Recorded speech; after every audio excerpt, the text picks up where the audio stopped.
हमने केवल अप्राइज किया कि हमारी कितनी सीटें हैं और उनकी कितनी सीटें हैं और कितनी सीटें विरोधी दलों के पास हैं। हमारी जो स्थितियां बनी है वो हमने अपने केंद्रीय नेतृत्व को बता दिया, इसके बाद वो फैसला लें। नमस्कार, आप देख रहे हैं लाइव सिटीज। मैं हूं आपके साथ सौरभ राज। बिहार में एमएलसी के चुनाव होने हैं और इस चुनाव में सीट शेयरिंग को लेकर के बिहार एनडीए में खलबली मची हुई है। आपको बता दें कि दोनों पार्टियां बीजेपी और जेडीयू जो एनडीए के प्रमुख दल हैं, उसके सहयोगी वीआईपी और हिंदुस्तानी अवाम मोर्चा भी है। लेकिन बीजेपी और जेडीयू के बीच में सीट शेयरिंग को लेकर के पेंच फंसा हुआ है और दोनों तरफ से ये कोशिश है कि सीट बराबर बराबर बांटा जाए। लेकिन बीजेपी के प्रदेश अध्यक्ष संजय जायसवाल ने इशारों में कह दिया कि जिसके पास जितनी सीटें मौजूदा समय में हैं वो उतने सीटों पे चुनाव लड़ेंगे। पहले आप सुनिए संजय जायसवाल क्या कुछ कह रहे हैं। मुझे लग रहा है आप लोग कुछ ज्यादा कंफ्यूज कर रहे हैं। ये केंद्रीय नेतृत्व के पास हम लोगों ने अपनी बात रखी है कि हमारी इतनी सीटें हैं, उनकी इतनी सीटें हैं।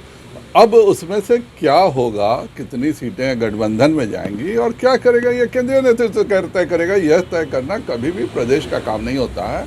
हमने केवल अप्राइज किया कि हमारी कितनी सीटें हैं और उनकी कितनी सीटें हैं और कितनी सीटें विरोधी दलों के पास है। क्लियर हो गया सर कि 13 आपके पास है, 11 उनके पास है। इसमें से ये कोई आज की न्यूज़ है क्या?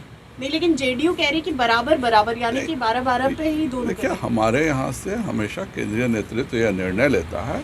हमारी जो स्थितियां बनी है वो हमने अपने केंद्रीय नेतृत्व को बता दिया, इसके बाद वो फैसला लें। एनडीए पूरे तरह से एकजुट है और एनडीए में कहीं कोई विवाद नहीं है। जिन लोगों को दिवा स्वप्न देखना है वह देखते रहें। एनडीए पूर्ण तौर पे एकजुट होकर के 5 वर्षों का अपना कार्यकाल। मुकेश सहनी तेजस्वी यादव को छोटे भाई बता रहे हैं। मुकेश सहनी तेजस्वी यादव को छोटे भाई बता रहे हैं। सर एक छोटा सवाल है, 4 सीट की डिमांड मुकेश सहनी क्या हो रही है? उम्र में मुकेश सहनी बड़े हैं तो किसी को भी अपने से छोटे को छोटा भाई बोलेंगे ना। बोछा विधानसभा राजनैतिक रूप से और व्यक्तिगत रूप दोनों अलग अलग चीजें। इसमें सवाल है मेरा, अभी मुकेश सहनी की पार्टी के नेता है, उनकी तरफ से राजीव मिश्रा का बयान है कि 4 सीट हमें चाहिए एमएलसी चुनाव में। आप लोगों से मांग कर रहे हैं। यह हमारा प्रॉब्लम नहीं है। हमने आज की जो स्थिति थी उसको अपने केंद्रीय नेतृत्व को बता दिया है। केंद्रीय नेतृत्व किनको कितनी सीटें देते हैं एनडीए गठबंधन में, ये उनका काम है, यह हम दोनों का काम नहीं है। आखिरी सवाल है सर, जहाँ चुनाव को लेकर क्या स्थिति है? जब चुनाव होगा तब देखा जाएगा। उत्तर प्रदेश में अभी भी आरसीपी सिंह ने 2 दिन पहले बयान दिया था कि हम बात कर रहे हैं बीजेपी से और उस सकारात्मक उम्मीद है। लगता है कि आप बिहार के प्रदेश अध्यक्ष हैं। उत्तर प्रदेश, हिमाचल प्रदेश, कश्मीर पूछिए मेरे लिए। मैं आप लोगों का बहुत बहुत आभारी रहूंगा। बहुत बहुत धन्यवाद। अंतिम सवाल है सर, एनडीए में सब कुछ सही चल रहा है? बिल्कुल सब कुछ सही है। 5 वर्षों तक हम अपना एनडीए अपना कार्यकाल अच्छे से। तो आपने देखा संजय जायसवाल ने इशारों में कह दिया है कि आज के समय में बीजेपी के पास 13 सीटें हैं और जेडीयू के पास 11 सीटें।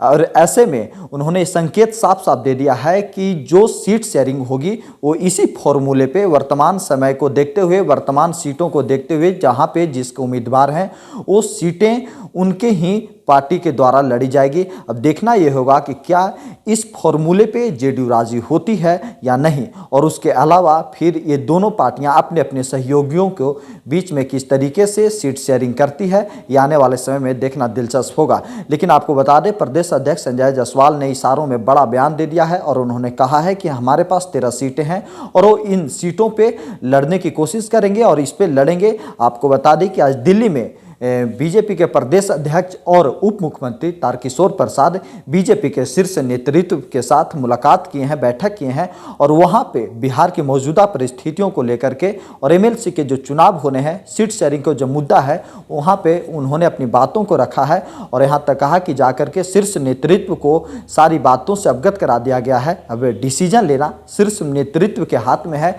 कि बिहार में कैसे और कितने सीटों के ऊपर चुनाव लड़ा जाए। दिल्ली से सौरभ राज, लाइव सिटीज।